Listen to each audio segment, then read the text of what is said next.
નમસ્કાર નમસ્કાર નમસ્કાર. જો આ વિડીયો જોઈને પાલન ન કરવું તો આ વિડીયો જ ન જોતા ભાઈ.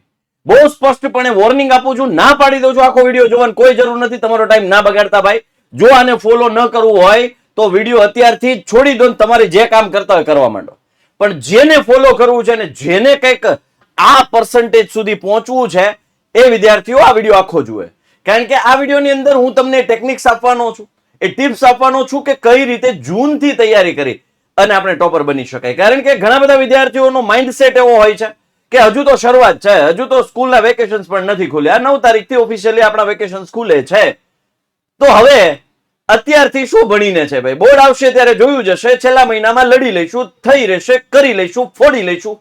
ભાઈ કંઈ ફૂટતું નથી, કંઈ જોવાતું નથી, કંઈ લડાતું નથી. આ વર્ષોના અનુભવથી હું આ વાત કરી રહ્યો છું.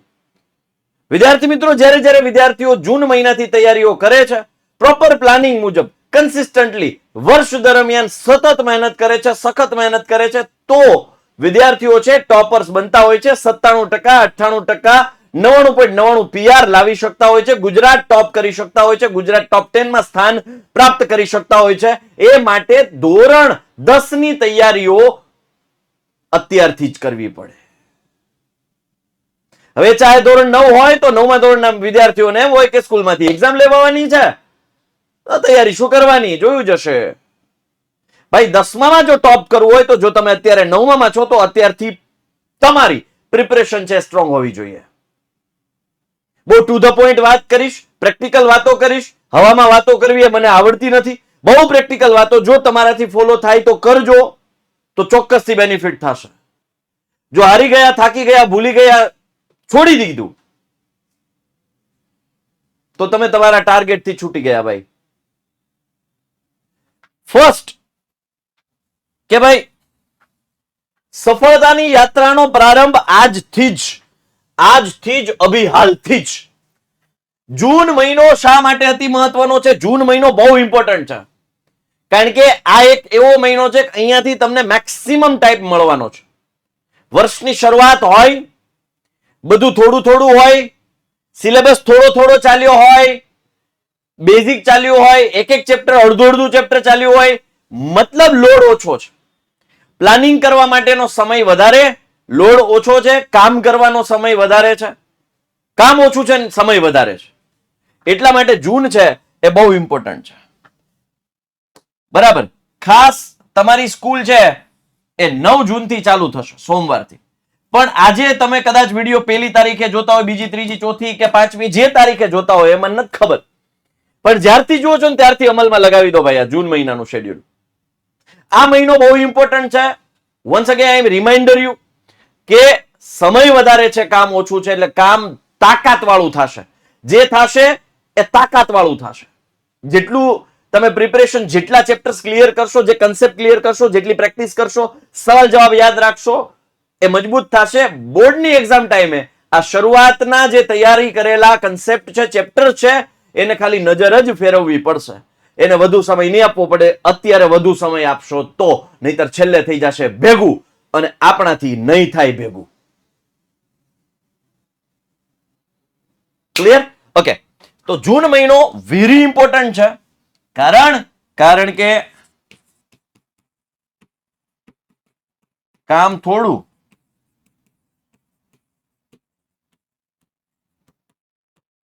સમય વધારે. એટલા માટે અતિ મહત્વનો છે આ જૂન મહિનો. બરોબર. ત્યારબાદ ટોપર્સ માઇન્ડસેટ ઇઝ મસ્ટ. જો વિદ્યાર્થીઓ તમે તૈયારીની શરૂઆત કરો છો તો ઘણા બધા વિદ્યાર્થીઓ એવું નક્કી કરે આપણે પાસ થઈ જાય તો ભયો અલ્યા મારા કલેજા, પાસ તો છે ને રમતા રમતા થઈ જાય. અત્યારની સિસ્ટમ જ એવી છે, એક્ઝામની પેટર્ન જ એવી છે, સિલેબસ જ એટલો છે, પાસ રમતા રમતા થઈ જાય. જો ખાલી પાસ થવા માટે મહેનત કરતા તો મહેનત કરવાની જરૂર નથી. હા, તમને સાહેબ કેવી સલાહ આપો? સાચી આપું છું. ખાલી ક્લાસમાં ધ્યાન દઈ દેજો, હોમવર્ક આપે એટલું કરજો, પાસ થઈ જાઓ, આરામથી થઈ જાઓ. આ માથાકૂટ તો બધી ટોપ કરવાની છે ભાઈ. પાસ તો આરામથી થઈ જવાય છે.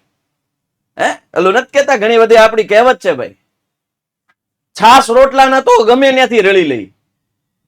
માથાકૂટ તો એ રોટલી ઉપર ઘી લગાવવાની છે. એટલે માથાકૂટ તો ટોપ કરવાની છે.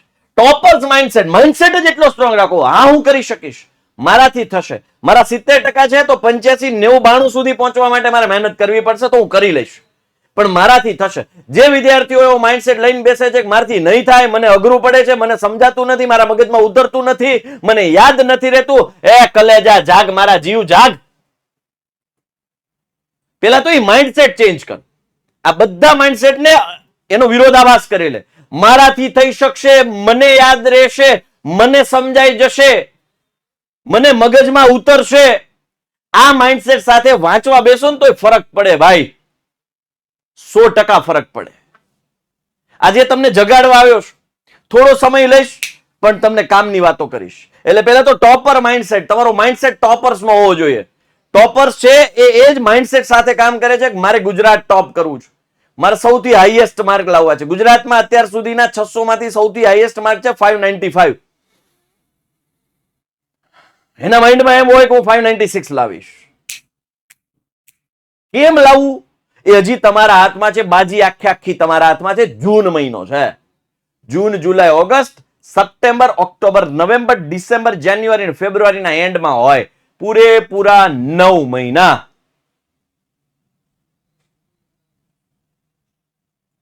એટલો સમય છે કે જેમાં એક આખો જીવ તૈયાર થઈ શકે. તો મારા કલેજા તો ખાલી 10મું ધોરણ છે. ઓકે, સો યસ, ટોપર્સ માઇન્ડસેટ ની સાથે જો અત્યારથી જૂન મહિનાથી તૈયારી શરૂ કરશો, ડેફિનેટલી તમે તમારું જે અચીવ કરવા માટે જે ગોલ નક્કી કર્યો છે ત્યાં સુધી પહોંચવા માટે તમે સક્ષમ બનશો. પણ ટોપર માઇન્ડસેટ હોવો જોઈએ. ધેન આફ્ટર તમને અનુકૂળ હોય એવી ટેકનિકને આઈડેન્ટિફાઈ કરો. તમને કઈ રીતે યાદ રહે છે. ઘણા શું કે મને યાદ નથી રહેતું, એટલે પણ ફરિયાદ કરવા કરતા સોલ્યુશન વિચાર મારા કલેજા.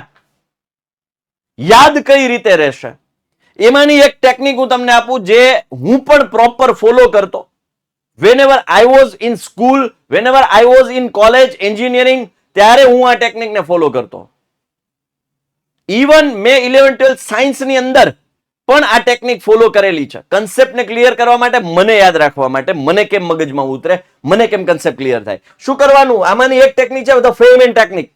તો ફેયમેને એવું કીધું કે તમે કોઈ એક કન્સેપ્ટને ઉપાડો, તમારી રીતે એને સમજો, પછી કોઈ એવા વ્યક્તિને સમજો જેને કાંઈ નથી ખબર. નાનું બાળક પકડી લો કે જે 5મું 7મું ભણતો એને 10માના કન્સેપ્ટ સમજાવવા બેહાડ. અહીંયા લે એક મસ્ત નોલેજની વાત કરું. પછી એને તમે સમજાવો છો ને એ દરમિયાન તમને ક્યાં અટકો છો, શું ઓછી ખબર પડે છે, ફરી પાછી આપણી ટેક્સ્ટબુક કે મટીરિયલમાં સમજો, કોઈ વિડીયોમાં જ સમજો. કન્સેપ્ટ તમારો તૈયાર, એ ક્યારેય નહીં ભૂલાય. હું જયારે 11-12 સાયન્સની અંદર હતો, 12th સાયન્સની અંદર, મને હજુ એ યાદ છે કેમિસ્ટ્રીના પેપરના આગળના દિવસે મેં 11 પ્રશ્નો તૈયાર કરાવડાવ્યા હતા બોર્ડ ઉપર મારા જ ક્લાસમેટને. આગલી રાત્રે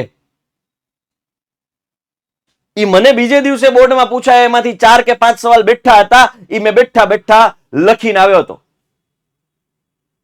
એન્જિનિયરિંગની અંદર આખું એ વર્ષ હું લેક્ચર દરમિયાન જે સમજતો એ જ કન્સેપ્ટ, મારો ચોપડો જે મારી નોટ્સ તૈયાર કરેલી હતી એ જ મને યાદ હોય. આગળના દિવસે મારા મિત્રોને મને એ ટોપિક બોલે હું એને એક્સપ્લેન કરતો. બોર્ડની મતલબ જીટીયુ ની જે એક્ઝામ આવતી અમારી, અને એમાં હું પેપરને રોક કરીને આવતો. તમે કોઈને એક્સપ્લેન કર, આ એક ટેકનિક જો. આવી તો અઢળક છે, તમારે આઈડેન્ટિફાઈ કરવાની છે કઈ રીતે. કોઈને છે એ શોર્ટ નોટ બનાવીને, કોઈ છે નોટને સ્ટીકર દિવાલ ઉપર લગાવીને, કોઈ ફ્રીજ ઉપર લગાવી દે, જ્યાં જ્યાં તમારી આવર જવર વધારે હોય ત્યાં લગાવી દે, જેથી કરીને વારંવાર તમારા મગજ ઉપર ધાન ધાન ધાન ધાન ધાન ધાન ધાન હેમરિંગ થાય તો યાદ રહે. એ તમારે ટેકનિક ગોતવાની છે ભાઈ. હવે એમનો કહેતા સાહેબ મને મારી કયો ને, તમને તમારી યુનિક હોય, તમારે એ આઈડેન્ટિફાઈ કરો ને. હવે એટલા મેચ્યોર થઈ ગયા તમને ખબર પડે ક્યાં કેટલું તમને વધારે ફાયદો થાય છે. બરાબર, એ સ્ટડી ટેકનિકને આઈડેન્ટિફાઈ કરો. ધેન આફ્ટર નોટ્સ કેમ બનાવી ભાઈ વિદ્યાર્થી મિત્રો. નોટ્સ સાહેબ, નોટ્સ બનાવવું, નોટ્સ બનાવવા, નોટ્સ બનાવી, નોટ્સ બનાવી, અમને બધાય કીધું સાહેબ. કેમ બનાવીને કોઈ કહેતું જ નથી. બહુ સરસ મજાની ટેકનિક છે. ઝીપ ફાઇલ બનાવો. હવે કઈ રીતે હું તમને કહું. કોઈ એક મોટો પ્રશ્ન છે, એ મોટા પ્રશ્નને તમારે એના મુખ્ય શબ્દો છે એ લખી નાખવાના. પાચન તંત્ર હોય તો પાચન તંત્રનો પહેલા તો પાથ લખવાનો. પાથ, મુખ, બરાબર. પછી ત્યાંથી અન્ન નળી મારફતે અહીંયા અન્ન નળી કરી દો. ટૂંકમાં લખી નાખો, શોર્ટમાં અન્ન નળી. પછી જઠર, પછી નાનું આંતરડું. આખું નો લખાય. બરોબર, ત્યાંથી મોટું આંતરડું. તમને સમજાઈ જવું જોઈએ. રિવિઝન કરતી વખતે તમને આ પાથ ફટાક દઈને આવડી જવો જોઈએ. શોર્ટ નોટ્સ છે, કોઈ સિમ્બોલ બનાવો, શોર્ટ વર્ડ્સ બનાવો. જેમ કે હું કેમ કહું સમાંતર બાજુ ચતુષ્કોણ, તો આખું લખાય નહીં સમાંતર બાજુ ચતુષ્કોણ, સબાચ. એ તમને જ ખબર, તમારે જ તૈયારી કરવાની છે ને ભાઈ. દ્વિતીય વિશ્વ યુદ્ધ, દ્વિવિયુ, આપણને ખબર જ હોય દ્વિવિયુ શું છે. ક્લિયર છે? આમ શોર્ટ નોટ બનાવો. અને બીજું ખાસ, નોટ્સ બનાવતી વખતે એ ઇમ્પોર્ટન્ટ મુદ્દાને જ લેવાના. ઘણા નોટ્સ બનાવતી વખતે આખા પ્રશ્નો લખી નાખે, એ કલેજા. આખું વાક્ય લખવાની કઈ જરૂર નથી. મુખ્ય શબ્દો છે એને પકડો. ઇન્સ્યુલિનનું અંતઃસ્ત્રાવનું કાર્ય શું? તો કે સુગર કંટ્રોલ, એમાં એ આવશે. એનાથી મધુપ્રમેહ, જો ઇન્સ્યુલિનનું પ્રમાણ ઓછું હોય તો મધુપ્રમેહ રોગ થાય. આખું લખવાની જરૂર નથી. ઇન્સ્યુલિન એરો માર દેવાય. ઇન્સ્યુલિન જો ઓછું, મધુપ્રમેહ, અને મપ્ર લખો તોય હાલે, યાદ આવી જ જાય આપણને. મધ્યપ્રદેશ નહીં. એરો શું દર્શાવે છે? ઓછું. આવા સાઇન સાથે નોટ્સ બનાવો, ડેફિનેટલી ફાયદો થશે. રિવિઝન કરતી વખતે એટલું ઝડપથી તમે રિવાઇઝ કરી શકશો, થોડા સમયમાં વધુ કામ કરી શકશો. નોટ્સ બનાવ પછી છે બેસ્ટ ટાઈમ ટેબલ કેમ તૈયાર કરો. ભાઈ ઘણા એમ કે સાહેબ મને ફોન આવે, સાહેબ હું 10મા ધોરણમાં હજુ તમે મને ટાઈમ ટેબલ તૈયાર કરી દો ને, મારે ફોલો કરવું છે આખા વર્ષનું ટાઈમ ટેબલ. એ ભાઈ, આખા વર્ષના ક્યાંય ટાઈમ ટેબલ જોયા છે? કોઈનાથી ફોલો ન થાય. ટાઈમ ટેબલ તો દિવસનું હોવું જોઈએ, અઠવાડિયાનું જ મેક્સિમમ, મહિનાનું ટાઈમ ટેબલ ના હોય. અઠવાડિયાનું જ મેક્સિમમ ટાઈમ ટેબલ હોય. હવે એમાં તમારે અલગ અલગ હોય. ઘણા છે 6 વાગે ઉઠતા હોય, ઘણા 5 વાગે ઉઠતા હોય, સ્કૂલે 7 થી 12 હોય, કોઈને 10:30 થી 5 હોય. એટલે આ ભાઈ, એ તમારે સેટ કરવાનું છે કે મેક્સિમમ ટાઈમ સેલ્ફ સ્ટડી માટે કેમ કાઢી શકું. સેલ્ફ સ્ટડી શબ્દ પ્રયોગ કર્યો એનો મતલબ એવો થાય, સેલ્ફ સ્ટડી હોય ને, ક્યાંય તમે શબ્દ સાંભળો ને સેલ્ફ સ્ટડી, એમાં સ્કૂલ ઇન્ક્લુડ થાય ન થાય, કોચિંગ ઇન્ક્લુડ થાય ન થાય, લાઈવ ક્લાસ ઇન્ક્લુડ થાય ન થાય, હોમવર્ક ઇન્ક્લુડ થાય ન થાય. આ બધાને બાદ કરીને જે સમય આપે ને એને સેલ્ફ સ્ટડી કહેવાય. એટલે સેલ્ફ સ્ટડી, ઘણા હોમવર્ક કરતા હોય ને એને સેલ્ફ સ્ટડી કહી દે. આ બધા એક્સક્લુઝન છે. સેલ્ફ સ્ટડીમાં એક્સક્લુઝન, એક્સક્લુઝન એટલે ખબર? એને આવરવામાં નથી આવતા ભાઈ. એક્સક્લુઝન આ આવરવામાં નથી આવતા. સેલ્ફ સ્ટડી માટે તમારે અત્યારથી માત્ર ને માત્ર 2 કલાક જ દેવાની છે. મેં કીધું ને જૂન મહિનો છે ભાઈ. માત્ર 2 કલાક ડેઈલી આપો. ખાલી ને ખાલી તમારે 9 × 27 270 દિવસ કામ કરવાનું છે. વધીને 280 દિવસ અત્યારથી લઈ 280 દિવસમાં બોર્ડની એક્ઝામ કવર થઈ જશે. એટલું કામ કરો. દરરોજ 2 કલાક સેલ્ફ સ્ટડી. તમારે ક્યાંય કોઈ કાંઈ જરૂર નહીં પડે. ટાઈમ ટેબલ એવું બનાવો. અને ટાઈમ ટેબલમાં એવું નહીં બનાવવાનું કે ગણિત વિષય, વિજ્ઞાન વિષય, એમ નહીં. દરરોજ સવારે ઉઠીને ટાઈમ ટેબલ બને. આજના દિવસમાં વિજ્ઞાનનું પહેલું ચેપ્ટર એનું રિવિઝન કરીશ, બીજા ચેપ્ટર ગણિતની અંદર દાખલાઓની 5 દાખલાઓની પ્રેક્ટિસ કરીશ. આને ટાઈમ ટેબલ કહેવાય. દરરોજ સવારે ઉઠીને તમારે ખાલી 5 મિનિટ આપવાનો છે ગોલ નક્કી કરવા માટે, ટુ ડુ લિસ્ટ બનાવવા માટે. ટાઈમ ટેબલ એવું ન બનાવે 5 થી 7, 7 થી 8, 8 થી 9, નહીં. ટુ ડુ લિસ્ટ, ટાસ્ક નક્કી કરો. ટાઈમ ટેબલ કરતા ટાસ્ક નક્કી કરો. એને પૂરા કરવા માટે દોડો. રાત્રે 12 વાગે, 11:30 વાગે, 10 વાગે પૂરું થાય, 10 વાગે સુઈ જાઓ. પણ 10 વાગે પૂરું નથી થતું, 10:30 સુધી ખેંચો, 11 વાગ્યા સુધી. પણ ટાઈમ ટેબલ, ટુ ડુ લિસ્ટમાં જે નક્કી કર્યું એ પૂરું કર્યા સિવાય સુવાનું નથી. એ નક્કી કરો. ધીરે ધીરે હેબિટ થશે. ધીરે ધીરે તમે ટોપરની કેટેગરીમાં ઇન્વોલ્વ થતા જશો. ડેફિનેટલી ગેરંટી છે મારી. ચાલો, બસ આ હતી ટેકનિક મારી કે ભાઈ તમે જ્યારે વાત કરવાની આવે તૈયારીની, ત્યારે એક તો જુનૂન, જુસ્સો, ઉત્સાહ, ઉમંગ એ બરકરાર રાખીને તૈયારી કરવાની છે. ગોલ નક્કી કર્યા પછી ગોલની પાછળ પડવું પડે. ગોલને જો પાછળ મૂકી દીધો તો તમે પાછળ જતા રહ્યા. ગોલની નજરની સામે રાખીને આગળ વધતા રહ્યા તો ચોક્કસથી મંજિલ સુધી પહોંચશો. એ ગેરંટી સાથે આપનો મોટો ભાઈ સાહિલ વેકરિયા વચ્ચેથી રજા લઈ રહ્યો છે. જૂન મહિનાથી ટોપર કેમ બનવું, આ મેં વિડીયો કીધો છે, એને ફોલો કરવો હોય તો કમેન્ટમાં મને જણાવો કે હા સર હું રેડી છું આને ફોલો કરવા માટે. કમેન્ટમાં ચોક્કસથી જણાવજો. ફરી પાછા મળીશું કોઈ નવા ટોપિક સાથે, નવા મોટિવેશનના મુદ્દા સાથે, નવી સ્ટ્રેટેજી સાથે, નવા જેનરિક સેશન સાથે, નવા એજ્યુકેશનલ પોઈન્ટ સાથે, નવા એજ્યુકેશનલ કન્ટેન્ટ સાથે, નવા એજ્યુકેશનલ કન્સેપ્ટ સાથે. ત્યાં સુધી આપનો મોટો ભાઈ સાહિલ વેકરિયા આપ વચ્ચેથી રજા લઈ રહ્યો છે. બાય, ટેક કેર, જય હિન્દ, જય ભારત, ભારત માતા કી જય, વંદે માતરમ, જય જય ગરવી ગુજરાત, જય હિન્દ.